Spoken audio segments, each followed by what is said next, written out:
Hello mga mamis, for today's video ang gagawin ko isa sa favorite ko na gawing cake kasi madali lang. Simple lang. Kaya itong rate ko sa mga ganito ay very din siya, budget friendly lang talaga kasi hindi siya kanya ganun papahirapan. So simple, minimalist lang siya. Tapos, syempre, ganyan din lang, magpo-frosting ka lang. And then, yung food color nga pala nito, basta isang kulay lang yan siya. Tapos, ang bilis niya lang talaga i-apply. Wala nang spray, wala nang magastos pa sa food color. Kaya, yung mga ganito talaga, kahit rush, sige lang, carry lang talaga siya. So, ayan na nga. Kulay deep pink yan siya ni CM.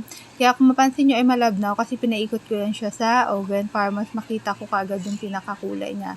Ganyan lang yan siya, parang pa-gradient pa, basta yung pabilog lang siya na ganyan na dark yun sa may gitnang portion and then slightly magla-light, tapos magda-dark ulit pagdating doon sa pinaka-edge ng cake.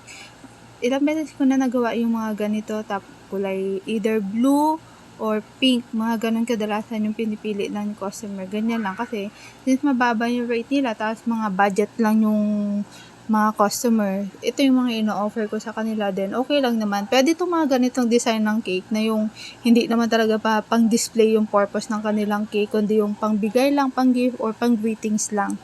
So, pasok na pasok talaga to sa budget nila.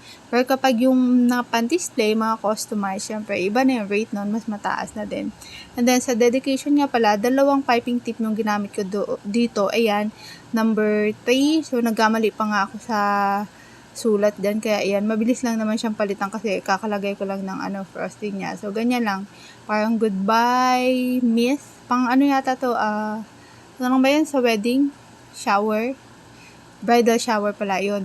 So, yan lang, ganyan, very simple dedication. Ayan yung sa Miss at saka Mrs.